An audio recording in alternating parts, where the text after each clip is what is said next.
युगल गीत में गोपियां कह रही हैं, यशोदा मैया से जाकर के कह रही हैं, मैया तुम अपने लाला है समझा लो। मैया बोली काय को? बोले ऐसी वंशी बजावे, ऐसी वंशी बजावे वन में जाए के, या की वंशी को धुन सुन के हम खानो बनानो भूल जाएं, हम पे भोजन ना बनायो जावे, हमारो सबरो ध्यान वंशी में लग जाए। राम रस की जगह कभी कभी नमक की जगह बूरो डर जाए। पति फिर नाराज होवे, बोले काई को? बोले मीठी दार बनाई है तेने, रोटी सेकवे के काजे जैसी धरें तभी या की वंशी बच जाए, पूरी रोटी पजर के राख है जाए, रोटी बनी ना पामे, पूरा ध्यान हमारो वंशी पे चलो जाए। मैया बोली तो लाला तो यह बात कह दो। बोले हम कह चुकी हैं। बोले कन्हैया तुम वास समय वंशी मत बजाए करो, जा समय हमारो भोजन बनाने को समय होए करे। तो टेढ़ो सो मुंह करके बोले अब मोए का पता तुम भोजन कब बनाओ, मैं तो वंशी बजाऊंगो। अब एक गोपी के यहाँ दोपहर में भोजन बने, एक गोपी के यहाँ संध्या में बने, एक के यहाँ रात्रि में बने, अब तुम सबन के यहाँ की चिंता करूंगा तो मैं वंशी कब बजाऊंगो? मैया वो ना माने, वो तो वंशी बजावे। यशोदा मैया बोली तो फिर मेरे पास काई को आई हो यो बताओ। बोले मैया अब लाला तो हम कछु कर ना सके, बाकी वंशी को कछु ना कर सके, पर हम वाके गुरु को पतो पूछने आई है कौन ने वंशी सिखाई लाला को। बोले क्यों क्या करोगी? बोले वाय जाके जमुना जी में फेंक के आमेंगी। अरे वाने हमारो घर बर्बाद करवाए दियो या वंशी सिखाए करके। यशोदा मैया बोली तो ठीक है मैं लाला ते मना कर दूंगी, कल ते बंशी ना बजावे को। तो गोपियां मना भी नहीं कर रही हैं, मना गोपियां कह रही ना ना मना मत करियो। हम यूं थोड़ी कह रही हैं बढ़िया ना लगे, बढ़िया तो लगे, सुख तो मिले, आनंद तो मिले, लेकिन मैया घर के काम ना है पामे या की बंशी के कारण। मैया चलो शिकायत की बात अलग है, तुम बस यूं बताओ याकू वंशी सिखाई कौन ने? तब यशोदा मैया कह रही हैं वेणु वाद्य उर्धा निज शिक्षा। अब ये तो अंतरंग बात है, हम आप जानते हैं कि वंशी कौन ने सिखाई है, लेकिन अंतरंग बात कहा है? अंतरंग बात है कि वंशी श्री जी ने सिखाई है, लेकिन प्रकट रूप में यशोदा मैया ये जाने कि मेरो लाला स्वयं बंशी बजानो सीख गयो, निज शिक्षा।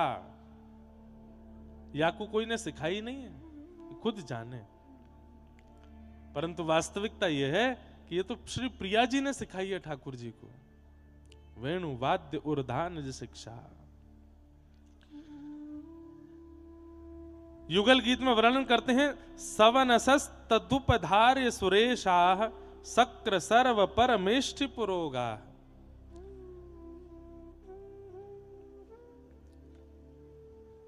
अभी कौन सा राग चल लो? आसावरी।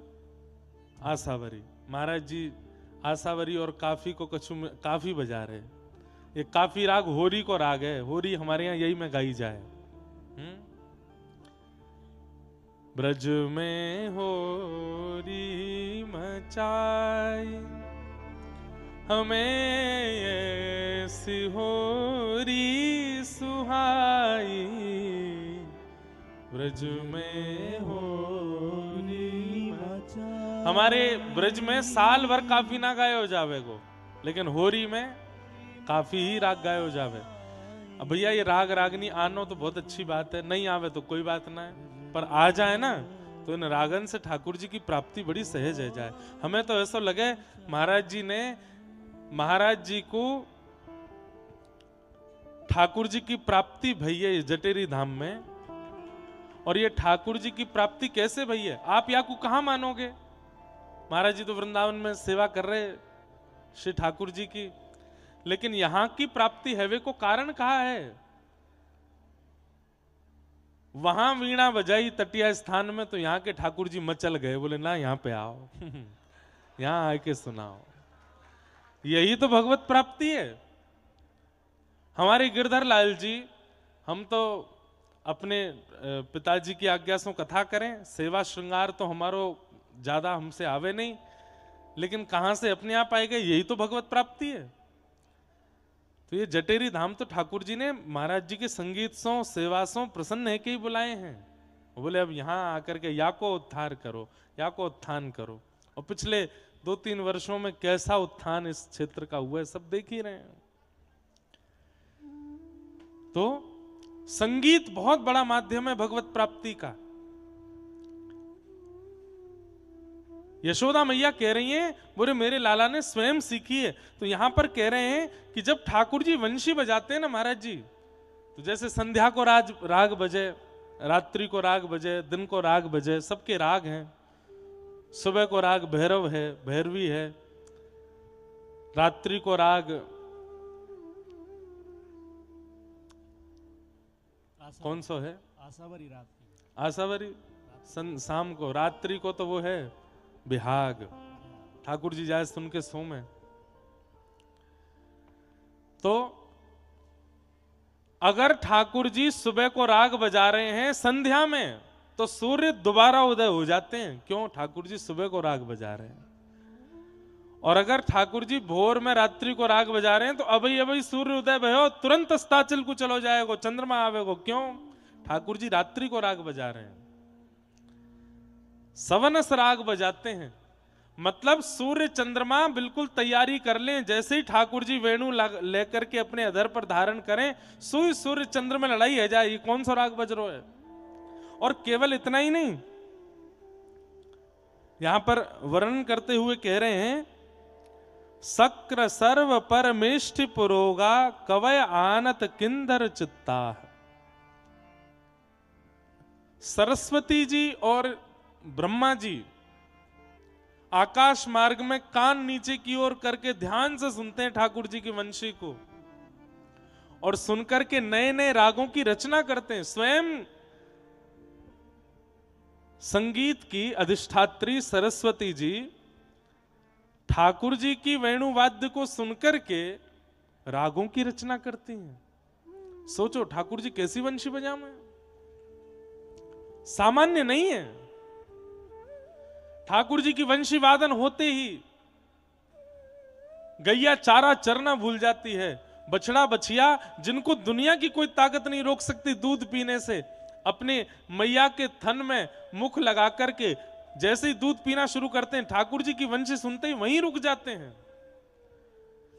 गिरिराज जी के पर्वत पिघलने लग जाते हैं, आकाश में बादल स्तब्ध हो जाते हैं, सूर्य चंद्र अपनी गति भूल जाते हैं। सारे वृक्ष जो जड़वत खड़े थे सब नीचे की ओर झुक जाते हैं। अरे कहां तक है, यमुना जी का जल जो बह रहा है प्रवाहित, वो स्तब्ध हो जाता है, रुक जाता है। ब्यार बहना भूल जाती है, हवा चलना भूल जाती है ठाकुर जी की वंशी सुन करके, सब स्तब्ध हो जाते हैं। गोपियां वर्णन कर, कल वेणु गीत सुनाएंगे, बड़े पूरे भाव से सुनाएंगे। ठाकुर जी जब वंशी बजाते हैं तो व्रज की स्थिति क्या होती है।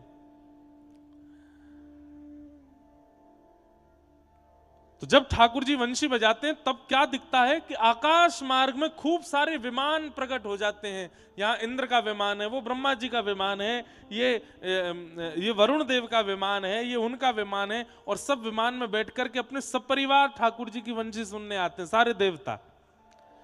एक दिन मधुमंगल श्रीदामा ने देख लिए, लाला तू जब बंशी बजावे तो हमने देखी है ये सोने सोने जैसे विमान चमके ऊपर थे, और ऊपर थे 4-4 भुजा वारे, 5-5 मोह वारे सबरे देवता नीचे की ओर देखें। लाला तेने गोपीन को चित्तहरण कियो, गैयान को चित्तहरण कियो, अब तो तेरी बंशी ने देवतान को चित्तहरण कर लियो है। ठाकुर जी बोले हम बे लाला इनतने क्यों कहते, बोले कहा इन्हें कछुदना ब्रजमंडल में आए करके हमारे ब्रज की नेक सेवा कर जाएं, ये सब तेरी बंशी पे मोहित है गए। कछुदना काजे इन्हें ब्रजमंडल में बुला ले। बोले का करवावे को, बोले 2 हाथन ते पाम दबावे में आनंद नहीं आवे, 4-4 हाथन ते पाम दबावेंगे लाला इन्हें बुला ले। और बोले हम माखन चोरी करके भाजे लाला, आगे ही दिखाई दे पीछे दिखाई ना दे, गोपी कहां ते आ जाए, या ब्रह्मा पीछे रखेंगे, चारों दिशा ते देख तो रहेगो, यहाँ ते गोपी आ रही है, वहां ते बंदर आ रहे हैं, इन्हें बुला ले, कछुदना यहीं पे सेवा कर देंगे हमारी। हमने सुनी है वहां पे इंद्र पे ऐरावत हाथी है। बोले हाँ लाला, लाला फिर तो काम ही बहुत बढ़िया हो जाएगा। बोले कहा ऊंचे छीके पे मटकी टंगी भई है, एक के ऊपर एक चढ़ना ना पड़ेगा, वह हाथी ही ले जाया करेंगे गोपिन के घर में वही मटकी उतार उतार के दे करेगो। मतलब आप सोच रहे हैं, हम आप सब लोग अगर किसी बड़े व्यक्ति के संपर्क में आते हैं तो हमारा व्यवहार क्या होता है, हमारा स्वभाव क्या होता है कि उससे कोई बड़ा काम कराएं। लेकिन इतने भोले हैं ब्रजवासी कि देवतान के संपर्क में आकर के भी करवा मेंगे माखन चोरी ही, याते आगे जा नहीं रहे। ब्रह्मा जी ते 4 मुखनते यूं दिखवा मेंगे कि देखियो कहीं तो गोपी नहीं आ जाए, हम चोरी कर रहे हैं। लाला सबरे देवी देवता तेरे बंशी के सुनवे के काजे देख कैसे प्रकट है जाए आकाश में। एक दिना ललिता विशाखा मार्ग में मिल गई तो सबरे सखा बोले, अरे तुम बड़ी इतराए करो, वह बरसाने बारी के संग में रह रहे करके खूब आकी जय जयकार करो, चवण उड़ाती चलो आगे पीछे, तुम्हें अभी पता ना है हमारे लाला के कौन कौन ते संबंध हैं, कौन कौन ते संपर्क हैं। बोले कौन ते संबंध है भैया, कौन ते संपर्क है? ने कहा मैं बता दे। चल तू मत पूछे, तू जानती हुई ना होगी उनके नाम। ललिता विशाखा बोली, अरे काय को इतरा रहो, बता दे। बोले ब्रह्मा ना है, ब्रह्मा? बोले हाँ। 4 मोहवारो? बोले हाँ। ब्रह्माणी के साथ आवे लाला की वंशी सुनवे। वो इंद्र ना है, एरावत हाथीवारो? बोले हाँ। लोटो डोला लाला के पीछे। सबरे देवी देवता हाथ जोड़े खड़े रहे बाकी आगे। हमारे लाला जैसो संगीतकार या व्रजमंडल में कहा पूरे ब्रह्मांड में नहीं है। स्वयं सरस्वती कलम स्याही लेकर के आवे और लाला जब बंशी बजावे ना तो उन सबरे स्वरन को लिख ले अपने पास में। ललिता विशाखा बोली बस कर दे, और कितनी लंबी चौड़ी फेंकेगो, यो हुए त्यों हुए, यो करे त्यों करे। अरे तू तो कहेगी तुम्हारे बरसाने में कोई संगीत तो जाने ना है, या हमारे लाला ते चिढ़ के ऐसे बोल रही है। ललिता विशाखा बोली अभी तू जाने ना है, अभी सबन ने बंशी सुनी है, अभी हमारी प्रिया जी की वीणा ना सुनी तुम लोगों ने। ज्यादा ना सुन लोगे बंशी तोड़ के फेंके आओगे जमुना जी में, और पूरे दिन हमारी प्रिया जी के पीछे पीछे रहोगे। मधुमंगल सीधाम बोले तो लगी शर्त, एक दिन है जाए आमने सामनो, हमारो लाला वंशी बजावे, तुम्हारी प्रिया जी वीणा बजावे। बोले करो। सखान के सहचरीन के सखीन के सुख के लिए ही तो ठाकुर जी लीला करते हैं। श्री प्रिया प्रियतम की जितनी भी लीलाएं आप लोग सुनते हैं कथा में, ये लीला उनके मन की नहीं है। वे एक दूसरे के प्रति प्रतिस्पर्धा या एक दूसरे के प्रति, कल हम लोग सुन रहे थे स्वामी श्री हरदास जी से कही कि बताओ दोनों में बढ़िया नृत्य कौन ने कियो। ये प्रतिस्पर्धा होड़ा होड़ी ये प्रिया प्रियतम में आपस में ना होवे, ये तो मोय और आपको और उन सकीन को सुख देवे के काजी ठाकुर जी करें। एक से एक पद हैं होड़ा होड़ी के। एक चौसर खेलवे को पद है, वहां में चौसर खेल रही हैं श्री प्रिया जी, और दाव पे कछु लगवायो जाए। अब मुझको पद याद आ जाएगा तो सुनाऊंगा। ठाकुर जी ने अपनी पीतांबरी पहले दाव पे रखी और श्री प्रिया जी चौसर में जीत गई, पीतांबरी प्रिया जी ने ले ली। सगी बोली अय लाला एक और बार खेल ले, एक और बार। बोले अब कहा लगाऊं दाव पे? बोले अब अपनी बंशी लगाए थे। बोले बंशी ना लगाऊंगा, मुकुट लगाऊंगा। बोले हाँ, मोर मुकुट लगाए थे। मोर मुकुट लगाया, सो प्रिया जी ने वो जीत लियो। अंत में आई बंशी। ठाकुर जी बोले मुझे तो लगा शाम तक पूरा ही लुट जाऊंगा मैं। वास्तविकता क्या है, जो जो प्रिया जी जीतती जा रही हैं वो धारण करती जा रही हैं। पीतांबरी जीती तो पीतांबरी पहन ली, मोर मुकुट जीतो तो मोर मुकुट धारण कर लियो। अब सब सखी कह रही हैं हे प्रिया जी सुख तो तब मिले जब मोर मुकुट भी आ गए और पीतांबरी भी आ गई, न कर्म वंशी हो राजा है, या वंशी को रखवाओ दाव पे। अब वो पद बहुत सुंदर है, छलबल जीती श्यामा, अष्ट सखान को पद है। छलबल जीती श्यामा पर, कोई छल करके ललिता विशाखा ने ऐसी कोई कछु कियो कि श्री प्रिया जी वंशी जीत गए। और जैसे ही वंशी अपने कर कमल पर धारण करी, सबरी सखीन ने श्री प्रिया जी की जय जयकार करी। ठाकुर जी निकुंज बाहर कर दिए। बोले कहा भयो मोह बाहर का कर रहे हो? बोलो मोर मुकुट ना है, कटकाचनी ना है, पीताम्बरी ना है, वंशी ना है, तुम हमारे मदन मोहन ना हो, तुम हमारे श्याम सुंदर ना हो, चलो जाओ बाहर रहो।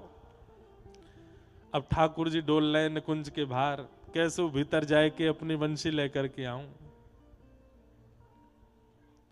जा वंशी मोरे प्राण बसत हैं,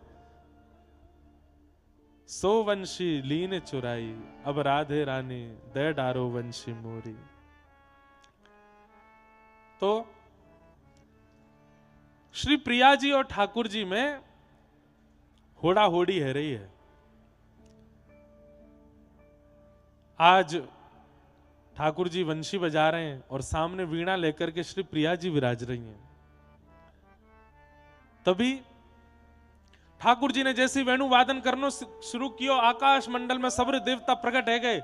मधुमंगल श्री राम बोले, ए ललता देख ऊपर, देख वो रो ब्रह्मा, देख वो रो इंद्र, अरे देख वो वरुण देव है, वो देख वो वारो देवता, ये वो देवता। आकाश में सबरे देवता प्रकट है गए। महाराज जय जयकार करने लगे। सबरे अपने आप ही पुष्प तोड़ के लिया है, बनंते लाला के ऊपर उछाले सबरे। ग्वाल बाल, हमारे लाला की जय हो, नंद के लाला की जय हो, जय जयकार करें। ललता विशाखा आदि सब सखी बोली, है गयो? बोले हाँ है गयो। बोले अब हमारी प्रिया जी वीणा बजाएंगी। सब लोग उधर देखो, ध्यान से सुनो कथा। जैसे ही प्रिया जी ने अपने हाथ में वीणा धारण करी है और वीणा धारण करके एक झनकार मारी, एक झनकार हेते ही महाराज आकाश को भेदन है गयो। और भेदन हेते ही जो देवी देवता आकाश में खड़े है करके सुन रहे, वे सब अपने विमान से नीचे लुढ़क करके पृथ्वी पर आए करके खड़े है गए। सबने आकर के श्री प्रिया जी के चरणन में नतमस्तक है गए, नाक रिगड़न लगे, सरस्वती नृत्य करने लगी, श्री ब्रह्मा जी जय जयकार करने लगे। अरे यहाँ तो ग्वाल बालन ने पुष्प वर्षण कियो, आकाश में गंधर्व प्रकट है गए, श्री प्रिया जी के ऊपर पुष्प वर्षा करने लगे। अरे अभी वीणा बजाई नहीं है, केवल एक उंगली से झंकार मारी है, तब ये हाल है गयो। और इनकी तो छोड़ो, सामने एक शिला पर बैठे हुए ठाकुर जी भी नतमस्तक है के नीचे हाथ जोड़ करके बैठ गए। जय हो श्यामा जी की जय हो, प्रिया जी की जय हो। ललता विशाखा बोली, कहां है रे मधुमंगल, कहां को दुबक गयो जाके? अरे ना यहीं थाड़ा हूं प्रिया जी के चरणन में। बोले बता, अभी तो एक ही स्वर लगायो है, पूरी वीणा सुनेगो? एक स्वर लगबे पे तो 33 कोटि देवता नीचे आए गए। पूरी वीणा अगर सुनाई दई ना तो ब्रह्मलोक कौन सो है, भूलोक कौन सो है, रसातल कौन सो है, पता नहीं चलेगी। सबरे सबरे एक है जाएंगे। ये हमारी प्रिया जी है, ये हमारी लाडली जी है। पर वास्तव में या में विजय प्रिया जी की है नहीं, ठाकुर जी की है। क्यों? ठाकुर जी ने वीणा सिखाई है भैया। तस्मात् पुत्रम शिष्येत पराजयेत। गुरु का और पिता का एक स्वभाव होता है, वो दुनिया से जीतना चाहते हैं पर अपने शिष्य से हारना चाहते हैं। ठाकुर जी भले ही वेणु वादन में, संगीत में प्रिया जी की वीणा के आगे हार जाते हैं, पर जब प्रिया जी जीतती हैं तो ठाकुर जी और आनंदित होते हैं। क्यों? त्रेता में हम जब राम थे, हमने ही तो वीणा सिखाई इनको, हमारी सिखाई हुई वीणा ही तो आज ठाकुर जी आज ये बजा रहे हैं। आहा। फिर वाक्य बाद भी एक पद आवे कि ठाकुर जी ने फिर प्रिया जी के चरणों में प्रणाम करके कही, हे श्यामाजू अब ये वीणा मुझ को सिखाओ। और श्री ठाकुर जी रोज संध्या काल में ट्यूशन पढ़ने जाते हैं प्रिया जी से, वीणा सीख बजा में कैसे वीणा बजाई जाए। तो ऐसे सब क्रम हैं, ऐसे सब सुनाए जामे भाव। इन्हीं सब रस की चर्चान में ही रसिक जन पड़े रहे, रसिक जन रमे रहे। तो आज महाराज जी जब वीणा बजा रहे तो मन में भाव आयो कि यही वीणा सुनवे के काजे ठाकुर जी ने आपको यहाँ जटेरी धाम बुलायो है, आपको यहाँ पर आमंत्रित कियो है। आहा। एक बहुत सुंदर पद है। आज जब मैं आ रहे हो यहाँ पे तो पड़वे में आए हो तो मैंने सोची कि आज ये लीला सुना करके कथा में प्रवेश करेंगे। बहुत सुंदर भाव है। आहा।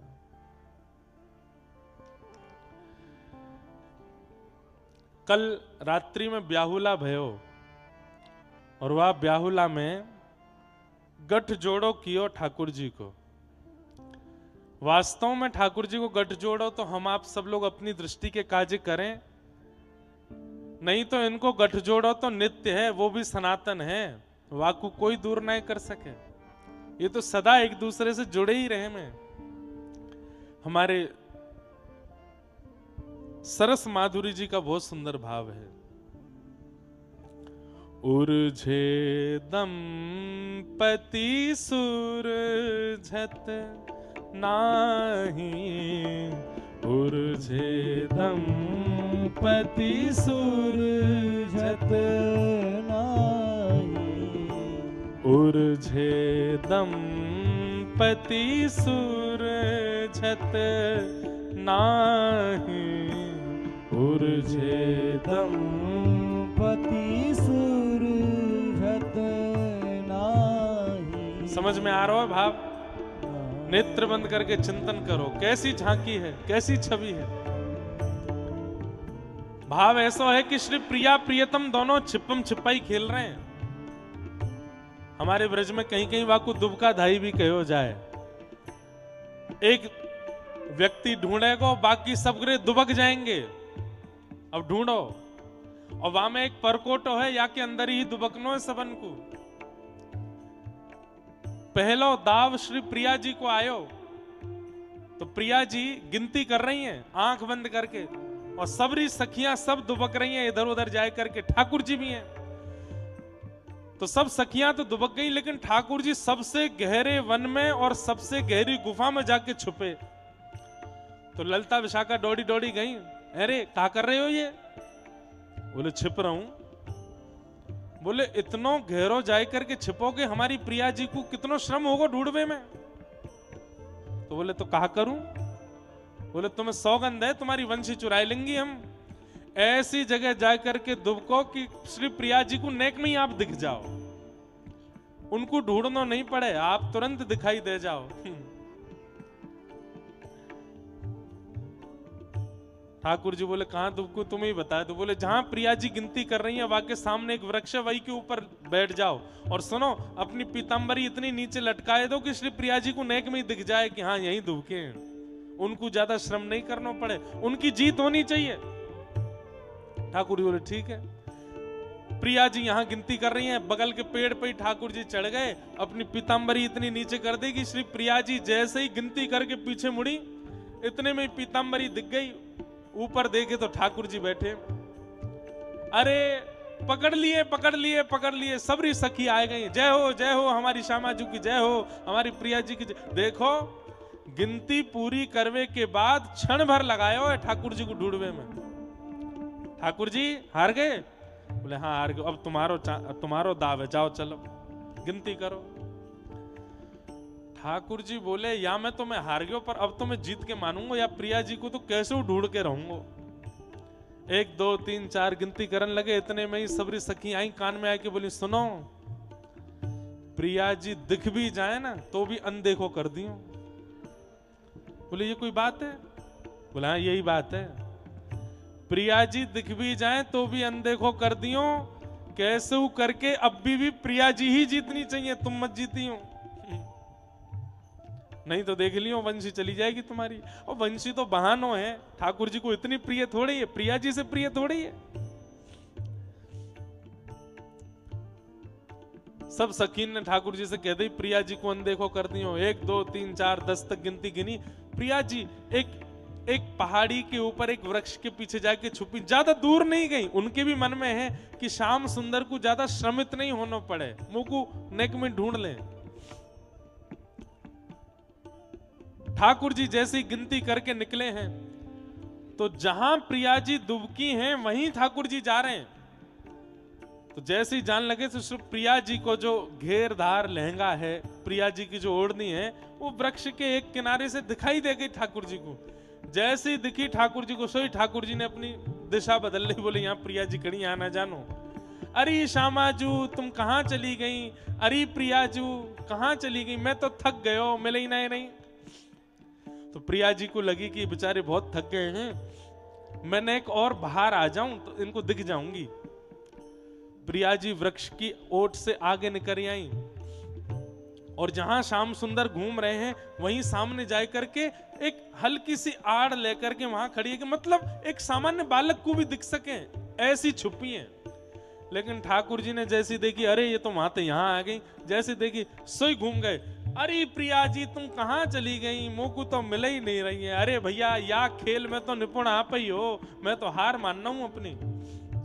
प्रिया जी बोली छोटो सा बालक ढूंढ लेता हूं यहाँ पे, इनको यूं ना दिखी मैं। अब तो ये स्थिति के सामने से ठाकुर जी आ रहे हैं, प्रिया जी आए करके ऐसे ठाड़ी है गई सामने कि मुझे देख लो और स्वयं की जीत घोषित करो, मुझे हरा दो। लेकिन सामने जैसे ही प्रिया जी दिखी, ठाकुर जी देख करके अरे प्रिया जी तुम मुझको दिख ही नहीं रही है, कहां को चली गई हो, अरे श्यामाजू। किशोरी जी आए करके बिल्कुल ठाकुर जी के सामने ठाड़ी है गई। अरे मैं यहां ठाड़ी हूं, है कहां ठाड़ी, आवाज तो आई दिखाई ना दे रही, मुझको दिख नहीं रही। अरे प्रिया जी तुम ही जीती हो, मैं तो हार गयो। हाथ पकड़ लिए श्याम सुंदर के और पकड़ करके बोले चिल्ला के बोलो कि मैंने प्रिया जी देख ली। बोले मैं नहीं बोलूंगा, मुझे दिख ही नहीं रही है आप। तभी एक सघन वन के बीच से प्रिया जी लेके जा रही है ललिता विशाखा के पास, और वहीं दोनों के ठाकुर जी की पीतांबरी और श्री प्रिया जी की नीलांबर दोनों इरज गई हैं, आपस में भी इरज गई हैं और सघन कुंज के एक घने कुंज के कांटे में भी इरज गई हैं। खूब प्रयास कर रहे हैं दोनों, लेकिन वहां से सूरज नहीं पा रहे हैं। ललिता विशाखा दूर से या झांकी को देख रही हैं। विशाखा जी के मन में आई, अरे ललिता जल्दी चल, दोनों उनकी पीतांबरी फंस गई है, उनकी नीलांबर यहाँ को पीतांबर फंस गयो, जाए के सुरझाए दें। तो ललिता जी कह रही हैं उर्झे ही रहने दो, देखन दो, जितनी देर उर्झे रहेंगे ये दोनों प्रिया प्रियतम ऐसे ही एक दूसरे में उर्झे रहे, वही तो हमारा सुख है। सरस माधुरी सिंधु युगलवर। सरस माधुरी जी कह रहे हैं, बोले युगल कौन है, बोले कि समुद्र हैं। और सब सखीगण कौन है, बोले वाह सिंधु में, प्रेम सिंधु में सबरी मछली बन करके तैर रही है। भैया ये विषय है तो बहुत कठिन, लेकिन आप जा परंपरा के स्थान पर बैठे हैं, वह परंपरा को यही रस है जो रस यहां से सुनाया जा रहा है। नेक नेक स्पर्श करूंगा, संपूर्ण स्पर्श तो नहीं करवाऊंगा, लेकिन या भाव को नेक नेक स्पर्श तो करूंगा। यहां नित्य श्री प्रिया प्रियतम के यही भाव चलते रहे। ऐसो ये सुंदर स्वामी श्री हरदास जी महाराज की परंपरा है। कल हम लोग स्वामी जी के विषय में सुन रहे थे और महाराज जी की कल आज्ञा भी भई कि हमारी परंपरा के और भी आचार्यन को आप अगर है सके तो यहाँ कथा में जरूर उनके चरित्र और उनके भाव सुनाइए। कल स्वामी जी के प्रसंग में हमने रसिक छाप के विषय में श्रवण किया कि उनको रसिक की छाप श्री प्रिया जी ने प्रदान करी। इसीलिए श्री नाभा जी भक्तमाल जी में कहते हैं रसिक छाप हरिदास की।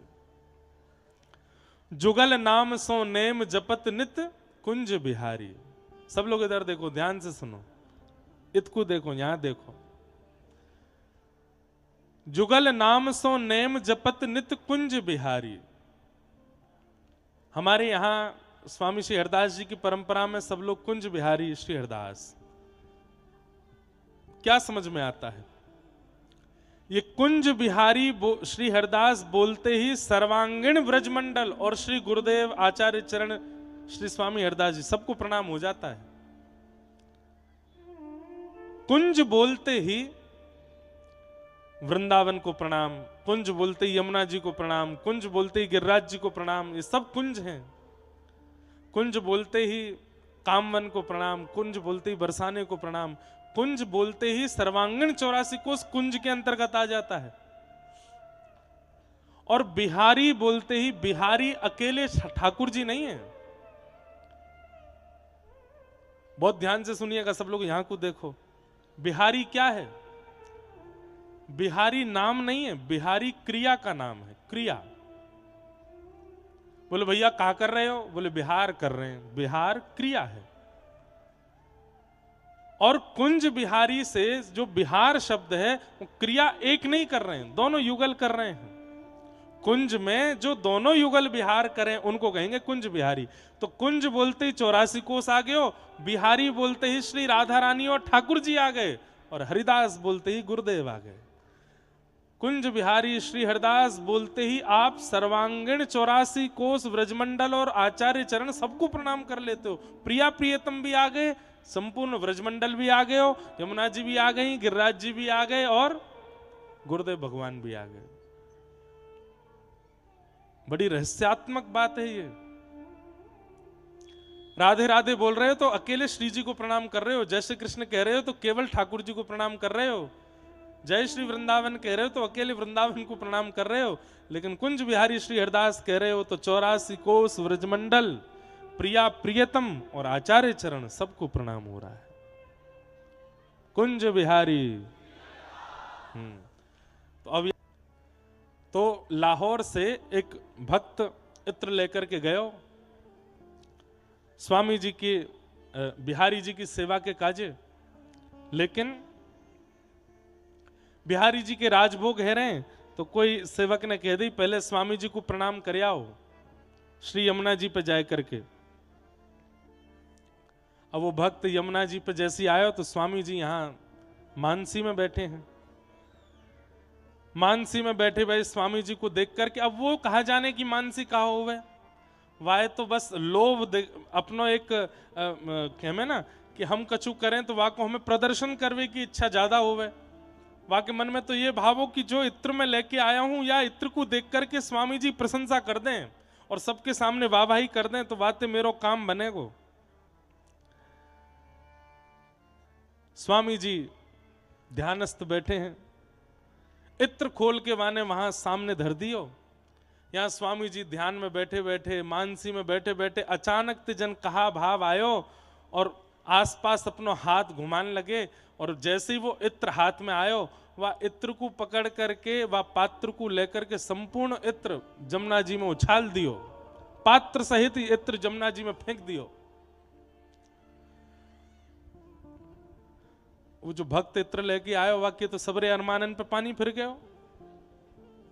बोले कैसे बाबा जी हैं, इतनो महंगो इत्र लाहौर ते चल के लेके आयो मैं, बिहारी जी के अंग ते स्पर्श तो भयो नहीं, जमुना जी में प्रवाह कर दियो, सबरो बर्बाद कर दियो मेरो इत्र।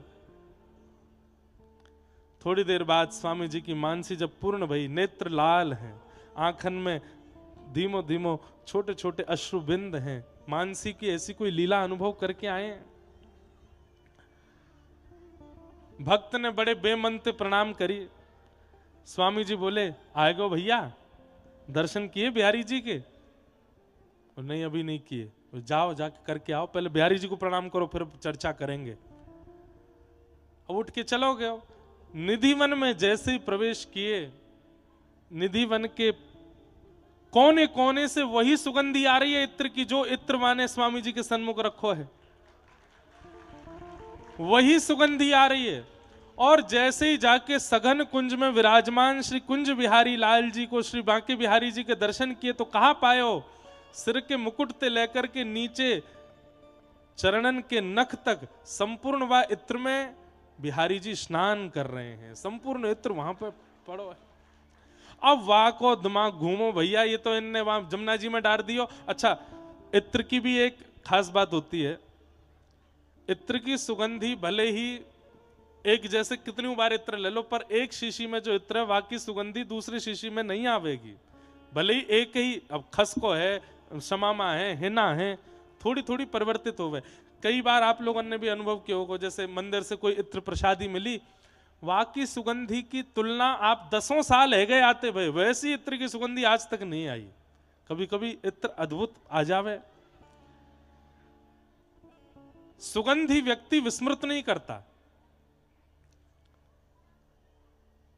लाहौर से आयो व्यक्ति बोलो ये कोई और सुगंधी नहीं हो सकती है, वही सुगंधी है जो इत्र में लेके आया था, पर उन्होंने जमुना जी में डाल दिया, तो भीतर कैसे आए गए हो, बिहारी जी को कैसे लग गए हो।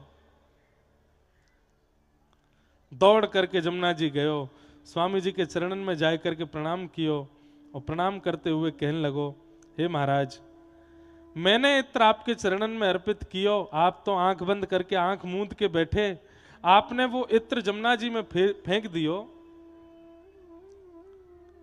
पर वो बिहारी जी तक कैसे पहुंचो, जो सामग्री जमुना जी में डाल दी वो बिहारी जी पे कैसे आएगी, मुंह को या को रहस्य बताओ।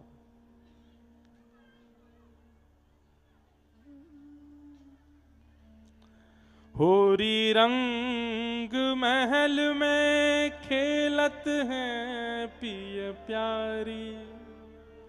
स्वामी जी बोले, अरे तू आए के बैठो, वास्तव में नेत्र बंद करके मानसी को चिंतन कर रहे हो, और मानसी में श्री प्रिया प्रियतम दोनों होली खेल रहे, और होली खेलते भये श्याम सुंदर ने ऐसो चटक रंग डारो श्री प्रिया जी पे। प्रिया जी बोली, अरे ललिता, अरे विशाखा, याने ऐसो रंग डारो है नंद के लाला ने, आज याकू अच्छे ते माजा चकानो है, ऐसो रंग डारनो है, ऐसो कछु यहाँ पे डारनो है कि जीवन भर याद रखे।